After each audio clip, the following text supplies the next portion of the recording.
अस्सलाम वालेकुम। उम्मीद करसा सारे ठीक ठाक। मैं भी ठीक ठाक, अल्लाह पाक ना शुक्र है। मैं हूं करामतुल्लाह ते तुस देखदे पे यूट्यूब चैनल ए के नियाज़ी सराइकी मुंडा। तो जनाब कि असां थोड़ी नवी खिदमत हाज़र थे, नवी वीडियो घिन के कुत्ता नहीं लड़ाई।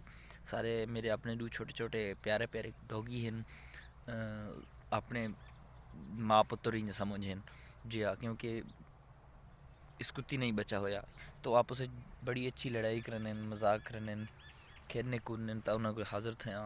थोड़ी खिदमत उन्होंने वीडियो गिन के तो जनाब सारे चैनल को ज़रूर सब्सक्राइब कराया तो असा वेने वीडियो नहीं चाहने।